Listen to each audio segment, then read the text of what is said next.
All right, guys. So today is episode number 4.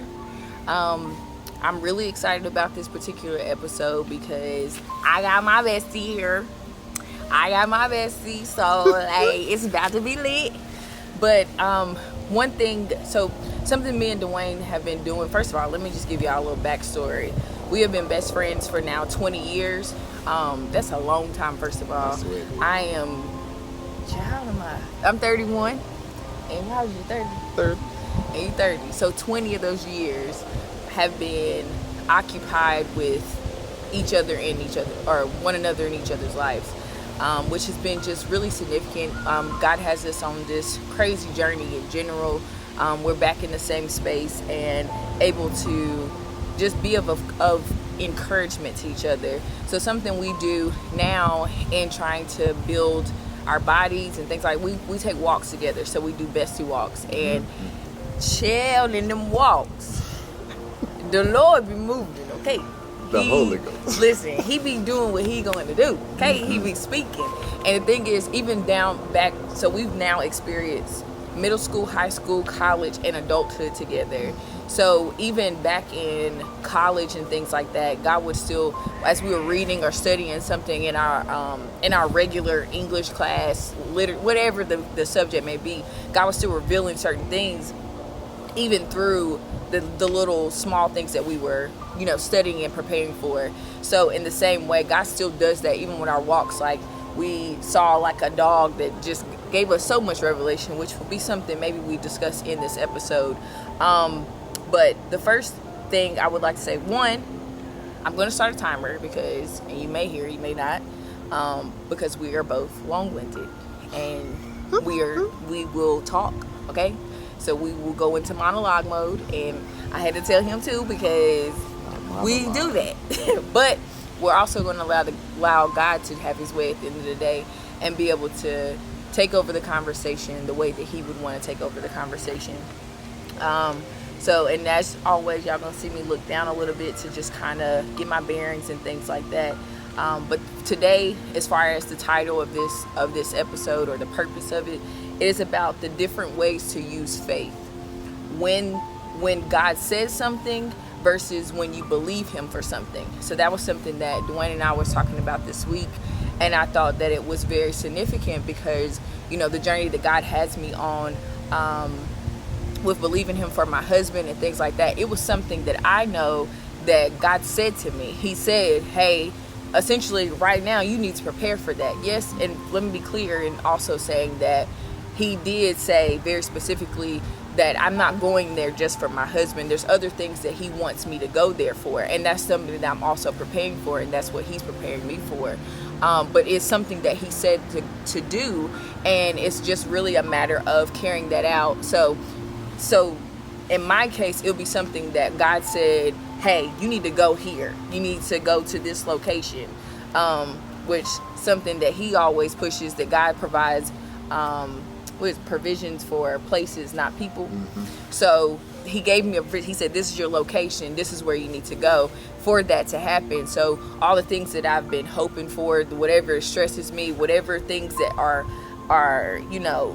in my way, if you will, of getting to that thing, he just has me on the journey of learning or whatever, or just trusting him in that process. Anyway, so what we kind of compare is because even when talking to him, it was a certain situation. So he had trusted God for his next position, and I'm gonna allow him to tell you guys that and what that process looked for him. So go ahead, Betsy. I'll go ahead and let you have space to tell us about that. So what do you what is my question? What is my question? How do you feel like how did you have to use your faith when it came to trusting God and something that you were believing him for? And even tell us about that. Like, what is it that you were believing him for? Run us back through that story. At that time I was teaching, and I had completed 5 years in the classroom, and I love teaching. I'll always be a teacher at heart. But I knew it was my time to be done. I knew my desire was to go into administration. I just got my master's degree, and I was just like, I know this is my last year. And the Lord did not tell me or speak to me and say, hey, you will have this position, but I was believing God that he would do that. And in that belief, I went ahead and in I think February of the year when they sent the intent to return, I said, I'm not coming back. That means I forfeited opportunities to go to 2 different professional developments. That means a lot of things happened that I forfeited because I said I did not have a job lined up, did not. But that was faith because I truly believed that he was going to make that way for me. So I did that. I waited it out. I gave away the stuff in my classroom. I filed the lessons for the next person coming in. I made all the preparations for leaving. I still did not have a job.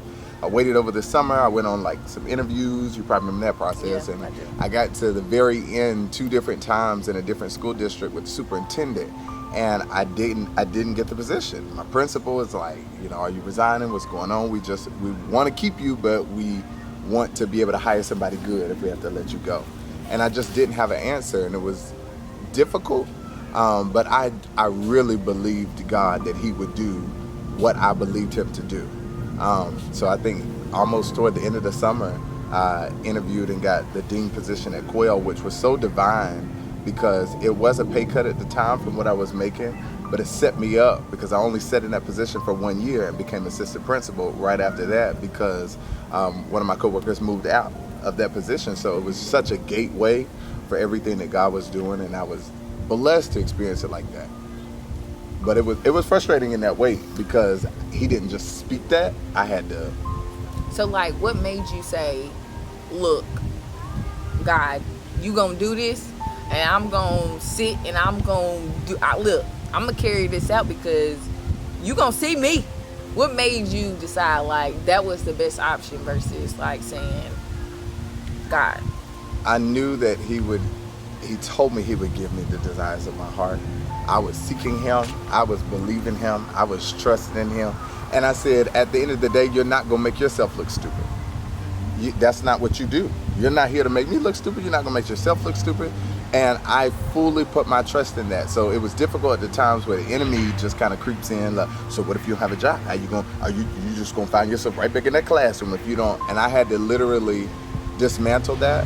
By every time I thought about it, I would have to say, nope, but I know he's going to do it. There's no need for that backup plan. I know he's going to do it. So blindly trusting was difficult because I did not literally see the path or the job, but I had to continue to sow into what I wanted that future to become for me. Which I think that's amazing because we were talking about even today, and I was telling you how I was having a conversation with Bree last night about our faith and just being in a space of just not understanding or knowing what God's plan is and just sick of not seeing the manifestation of things happening. You could have easily been in that space of just kicking your feet and be like, God, look, you done let me down before and I ain't trying to do it. I ain't trying to trust you this time. Not with my money. Not with my money, God, because I can trust you with all things but that.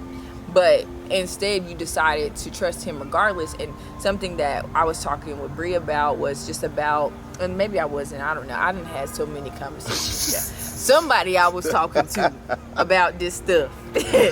Somebody. But something was about God rebuilding our trust in the middle of faith. So think about trust in a romantic sense of where it's you done been through so many bad relationships, and it's God presents this new relationship for you, and you I'm not gonna trust you because I done been let down before. I done seen how this works out. Hey God, I done trusted you for stuff that you didn't give me the way I thought you was gonna give it to me or whatever. And it's it takes a lot of it takes a strong person, I think, in general, to be able to say, I'm going to do what is considered to the world as insanity, because insanity is doing the same thing with no results and expecting something different. But in that insanity, I think it speaks to our crazy faith and what that's supposed to look like and how God will rebuild that and rebuild our trust and allow us. Because right now, we're in an open heaven, and God will grant us the very things and desires of our heart. He will allow us to be able to speak those things and say, look, I know this is going to happen, because I ain't gonna lie, just last night, I was having a hard time. And I'm like, God, like, don't have me out here looking crazy. Like, don't have me out here looking crazy. Like, I'm like, God, I know that you want to prove, like, something I was reading in Crazy Faith was him saying that God wants modern day superheroes. So it's like, and I'm like, God, like, I understand I ain't that great or whatever, but like, why not me? Why can't I, do the things, or why can't I be your modern day hero? Why can't I be the example for you in that way? Like, why is it that I have to go through something hard in order for me to get something better? Or why is that the trajectory? Why is it like a bad relationship where it's like, I want to beat your tail. I'm beat your tail. I'm beat your tail, but I'm going to give you what you want. I'm going to teach you this lesson. So that will make you better. And I'm like, God, but I'm tired for real of being made better. Mm-hmm. And I think that's hard to kind of work through. And I guess I want to ask you, like, what's the best way to move forward in that, to overcome that thought of, or that trauma of not being able to trust, but saying, hey, I'm going to bet it all on God. What helps me to be able to overcome that? Yeah. I think there's multiple things. Like, there's a knowing and a thinking. Like, I think God will, or I know God will. And the difference in religion and relationship. Religion will teach you things that will get you through, make you feel good to a certain extent, but relationship will help you understand the things that you cannot explain. When you feel like, Lord, I've done this, and I've done that, and I've done this, and I've done this, and I've done this, and you said in your word to do, and you just kind of, I don't understand why this happened to me, or why I can't get, or why I keep getting hurt. But when you lean in on relationship says, regardless of what anything looks like, he's proven to me he's a person I can trust. So even though this situation doesn't look good, or even though it doesn't feel good, he has always proven himself to be a person that I can trust. So what would you say to a person that's like, hey, look, I know that you saying in your word that, you're not a man that should lie and all the stuff, and, like, we can count on all the stuff. Like, I know that, it says that or whatever, but what would you say to a person that's like, you know what, yes, I know that, but what about the times that I asked you for this and you didn't provide? Like, what would you say to that person? I think that's humanistic. I think we all kind of hit that moment, and I do have a question for you too. Okay. We do hit that moment where it's like, I asked you for this, and that's not how you showed up, or that's not how you gave it to me. However, I think it's important to, in that moment where you feel like you prayed for something and you didn't get it, or it didn't come to pass, it's that moment where you have to become open-minded to the mind of God. We don't think alike. We just don't. The biggest imaginative things I can conjure up are still not, on the level of how he thinks. So just because it doesn't look like, that's the moment where I need to say, okay, no, I didn't get that job. No, I didn't, whatever. But what are the other possibilities? How I know that God didn't bring me here to drop me off and keep going. So I'm just, you know what? It didn't look the way I thought it was going to look. So let me just open it up and say, God, I know you'll now make a way. Maybe I'm only hurt because it didn't look the way I started to paint the picture to be.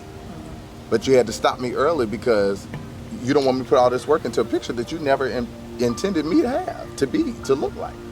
And I think when you were just bringing up a while ago about the rebuilding trust and faith and all of that, and I know you've been vulnerable about your story, and we've talked about a lot of different things, and we've been, best friends for a long time. So I would say from a child, to even where you are now, coming from a place where maybe at times you felt like you had to fight for everything, fight to get what you want, and down to the basic things of just having all brothers, and they eat a lot, and you trying to cram food in because they're going to get in there and eat that food. So when it comes to a life of fighting to get what you want, do you find yourself fighting God to get what you want because that's how you're used to getting what you want, or fighting to keep what's yours like you did a relationship? Like, how do you find the how you handle getting what you want in the past to dealing with God to get what you want? That's a loaded question. Okay, so let me make sure I break it down in pieces because I'm a little slow chop. I'll break it down in pieces. Just run it back. So how do do I feel like my past has shaped the way that I fight for the things that God has for me? And like, I guess, what do you mean by that? Do you find yourself like in the past, you might have always had to fight to get what you want? Yeah. Do you find yourself fighting God to get what you want? Honestly, I'll be honest with you. During this process, these last 60 days or in this fast or whatever, I will say that I have not had to fight God as much as I had to fight myself. Because myself is saying, hey, this is as far as it goes. And, hey, you better don't trust him. Don't trust him. He gonna let you down. That's what myself says. But it's like God has me on this journey of like where I have to trust him, because it's like he gonna get his way regardless, okay, he's gonna get it. So it's like now I feel like the more times that I take myself off of it, the more easy it is for him to trust him to show up for me, because he just drops things in my lap. Like God will send people, like for instance, even down to the YouTube thing, and I think me and you had this conversation about how I thought, because the law in the books is, and the rules of regulations say of YouTube, that you got to have 1,000 subscribers, and that's how they pay you, and that's how you're marketed to these different people and things like that. But God told me that this, like, YouTube was my job, and I'm like, God, I don't want that, like, because I'm broke today. I'm broke right now. You don't see these things happening to me. What do you mean? Why I gotta say this out loud to people? They gonna be like, girl, like, art, that's what you want to do? Oh, not a doctor? Okay, cool, whatever you want to do. So it's like, you know, seeing where, but then God, it's like as soon as I started putting these videos out, and let me just say that I had no expectations of anybody doing anything for me, because I just literally, God told me the day I woke up, he told me to record a video, and he told me to post it in that same day. So I had no expectations of people, but at this point, people have been sending money to me for what they witnessed in my videos. Even someone who I did not expect to hear from, God put it on their heart to sow into me. I ain't talked to this person in 2 years, but God still made a way. So he was like, Shayla, it's not going to look like how you think it's supposed to look like. It's not going to play out the way you want it to play. Like, so it's like, yeah, it may not have been a whole lot of money to somebody, and it may not have been a whole lot of money in how I was thinking God was going to take care of me. But in order to get to the next space that he has me in, and the place that he's directed me to, I have to say, hey, look, God, do your thing, because I ain't got answers. And you already got the answers. You already know how this about to go. And if this is what you tell me to do, I'm going to take my first step in baby faith. And I'm going to say, hey, this is my first step. Because something else like Quita has talked to me about is the little steps that you take towards the thing. Mm-hmm. Those things matter. Like those little baby steps where you're like, I don't know, but I'm going to go a little, okay, God. But you take a little step and you're like, God, I don't know, man. You got me out here looking crazy. This is me. This is me. So like I understand that. But anyway, going back to what you were saying, I think that as long as I get out of my way, it allows God to have his way, and then I get to the space that I need to be ultimately. And trusting is a huge part of faith, because you really can't have it without, like, you can't have faith in your partner, a physical partner, and not trust them to do the things that they said they were going to do. So in the same way, God is that way. Does that answer? It does. It does. I think it loops around so many conversations that we've had, and loops around something you mentioned earlier that I say all the time, because I'm a firm believer that God provides provision to places, not people. Yeah. And for YouTube, for instance, with him like pushing you in that direction, even though he did not give you all the pieces, or it's like, I don't necessarily understand, it's like, for those blessings that came through you being obedient, you had to be in that place. Yeah. You could have had the ideas all day, but those blessings would be held up because you did not act on it. So when he provides provision to a place, it's not just, California or Idaho or Wyoming. It is a place, a state of mind, a state of being, a state of work. Like, I want to bless you when you start. I'm going to pour blessings on you when you start your own business. But if you never start your own business, then all this stuff is waiting to drop on you, and you ain't got it. So I think that becomes what we're talking about with provision and places and all of that, and how we can get frustrated with God when we feel like he didn't do what he said he was going to do. I think it's important to reflect on, was I in place for it? Yeah, 100%. But was I in the right place mentally? Was I in the right place physically? Was I in the right place emotionally, intellectually, to receive what he wanted to give me? Was I in the right place? That's good right there. That's good. That's really good. I feel like I have another question. You can keep it if you want to. What'd you say? Uh-huh. Oh, not even really a question. I just want to, I guess, add to also, and having faith with, and this is just me making a statement versus something to you, Betsy, but like in having faith with God, we have to write the vision and make it plain. Whatever he's showing you, whatever he's telling you, you have to believe that thing. You got to be targeted. So in order to target something, think about a gun. Without it, like if the target's in front of you and I think actually now I'm thinking about it, I think there was an example of this, but anyway, y'all excuse me. But anyway, you have to be targeted. And in targeting those things, you have to be able to write them down and see them. And something God was saying last night when I was talking to Bree was that in order for things to come to fruition, it has to first start in your mind. And in order for it to start in your mind, you got to be able to see it for it to come forth. And if you can see something, you can think something, and you can manifest that thing and make it literally come to life off the paper.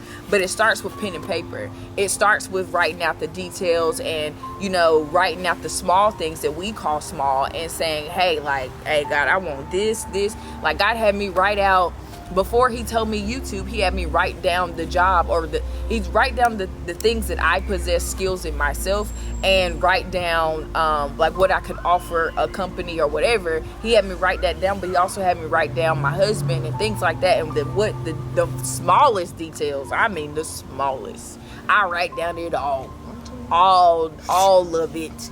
Anything you could think of, all of it. Because it's all important. It's all important. Like he gonna do that for me. He gonna do that for me. But in doing that though, it makes a reality, because then you start to paint the picture.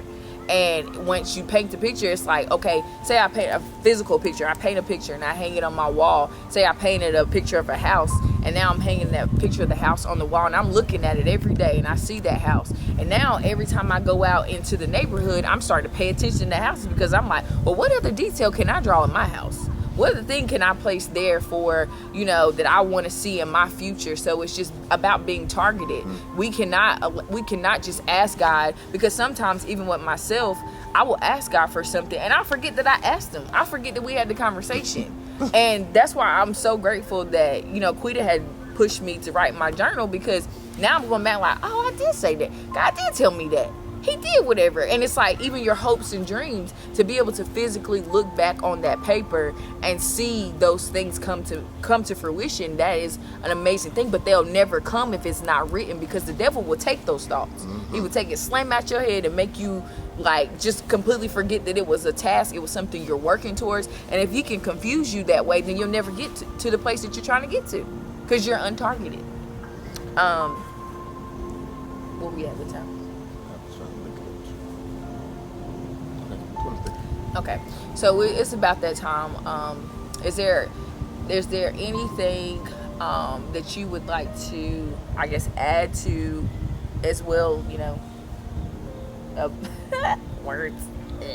I think that we talked about this the other day of like, sometimes in this arena, because like God has been pushing you to do a lot of things different, like and really make yourself vulnerable and kind of talk about a lot of things out loud in this crazy faith. And a lot of times these are the segments, like videos like this is all that people see.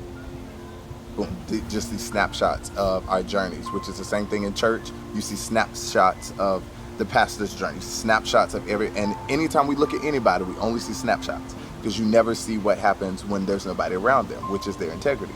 But I could 100% speak to like the integrity of this process for you, which has been nice to kind of watch and be a part of, because the days when you're praying and trying to figure it out, the days that it doesn't make sense, the days when you're frustrated, but it's like, I'm going to continue to bet on God. I'm going to continue to trust in him. The same tattoo that we got, you know, we got to keep going. And I think it just connects so well, because I think that's the importance of journeys like this. We've prayed many a day, like, Lord, thank you for giving me an accountability partner. Thank you for giving me somebody that can help me through this process, because we're fighting together. And so many people don't have that, or have it by name and not by word. Like, their friendship is not as close as they say, because I still won't have this conversation with my best friend because I'm scared they're probably gonna judge me. That should be off the table, because I need, just like iron sharpens iron. Like, I can't be around quartz anymore and granite anymore and think that it's going to sharpen me. And the people that you need to be around are those that are going to say that, tell you, call you out, hold you accountable, bring up that contradiction in what you said in your actions, because that is what's going to make you be better for tomorrow, and better for your next, and better for. So it's been a journey for you, and I want to applaud that, as it's been a journey for us, John. Yeah, yes, it has. Thank you, Bestie. But yeah, it definitely has.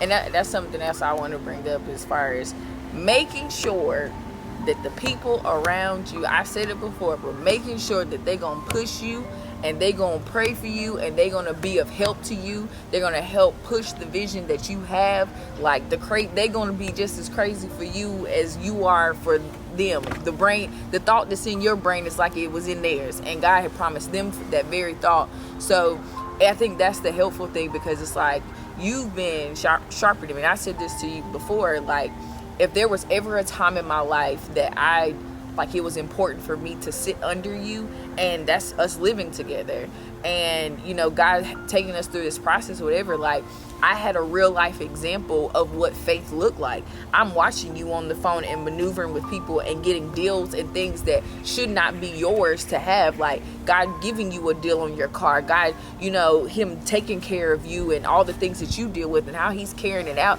and how you handle the stresses of life that would stress me the fuck out. That's the truth. It would stress me out. And you just handle it like, all right, well, I already know, God. So I'm like, but why I can't do that? Why am I melting apart? God, help me. Help me, because I'm tired of feeling like this.